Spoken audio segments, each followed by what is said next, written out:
আসসালামু আলাইকুম। এই মুহূর্তে আমার হাতে যে মোবাইলটি দেখতে পাচ্ছেন এটি হচ্ছে Redmi Note 11 মডেলের একটি মোবাইল। এই মোবাইলটির সমস্যা হচ্ছে হঠাৎ করেই বন্ধ হয়ে যায়। এই মুহূর্তে আমরা মোবাইলটিকে পাওয়ার সাপ্লাইয়ের সাথে লাগিয়ে দেখব এটি রিডিং কত দেখায়।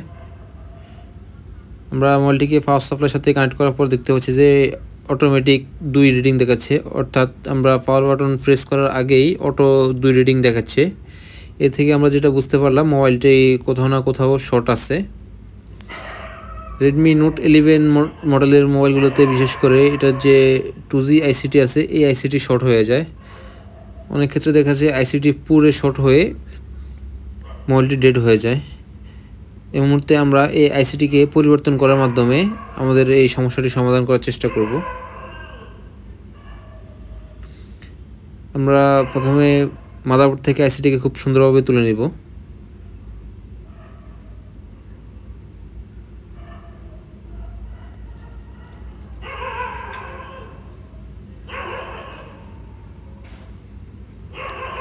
আমরা আইসিটি তোলার সময় আশেপাশে কিছু ক্যাপাসিটার সরে যায়, এই ক্যাপাসিটারগুলো ঠিক করে দিয়েছি।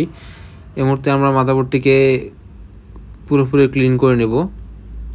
মাদারবোর্ডের মধ্যে যে বাড়তি রাংগুলো লেগে আছে এগুলোকে আমরা সোল্ডারিং গুইকের মাধ্যমে সবগুলো সমান করে নেব, যাতে করে পরবর্তীতে আমাদের আইসিটি লাগানোর সময় প্রত্যেকটা বল একইভাবে এবং সমানভাবে মাদারবোর্ডের সাথে কানেক্ট হয়।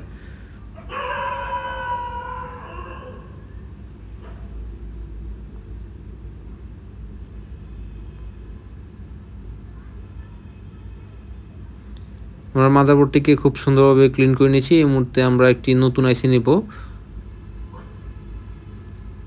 মার্কেটের আইসিগুলো বিশেষ করে নেটওয়ার্ক আইসিগুলো রিবোলিং করা থাকে না, তাই আমাদের এই আইসিগুলো নতুন করে রিবোলিং করে মাদারবোর্ডের সাথে লাগাতে হবে। যদিও এই কাজগুলো তাতালের মাধ্যমেও রিবোলিং করা যায়, কিন্তু আমি মনে করি এগুলোকে স্টেনসিল প্লেটের মাধ্যমে রিবোলিং করলে প্রত্যেকটা বল একইভাবে মাদারবোর্ডের সাথে সংযোগ হয়, এতে করে আমাদের কাজটি এক চান্সে হওয়ার সম্ভাবনা অনেকটাই বেড়ে যায়। আমরা আইসিটিকে খুব সুন্দরভাবে রিবোলিং করে নিয়েছি। এই মুহূর্তে আমরা আইসিটিকে মাদারবোর্ডে লাগিয়ে দেওয়ার চেষ্টা করব।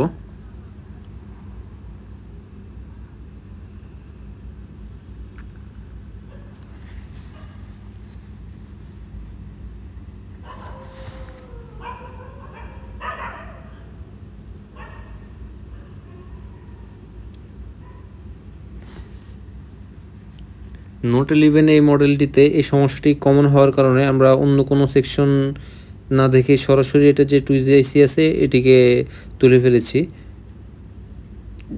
যদি এখানে অন্য কোনো মডেল হতো তাহলে আমরা পাওয়ার সেকশন থেকে কাজটি শুরু করতাম, এক এক স্টেপ বাই স্টেপ চেক করে সমস্যাটি সমাধান করার চেষ্টা করতাম। যেহেতু Note 11 এর একটি কমন সমস্যা, তাই আমরা আর অন্য কোনো সেকশন চেক করার প্রয়োজন মনে করে নেই।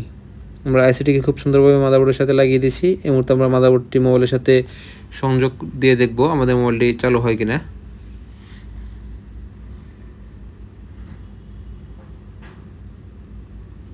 আমার মোবাইলে চার্জিং কানেকশন দেওয়ার সাথে সাথে কিন্তু মোবাইলটি চার্জ নিচ্ছে। এই মুহূর্তে আমরা মোবাইলটিকে চালু করে দেখব মোবাইলটি পুরোপুরি চালু হয় কিনা।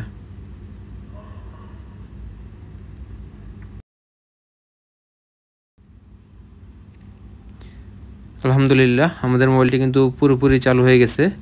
এতক্ষণ সাথে থাকার জন্য সকলকে আন্তরিকভাবে ধন্যবাদ।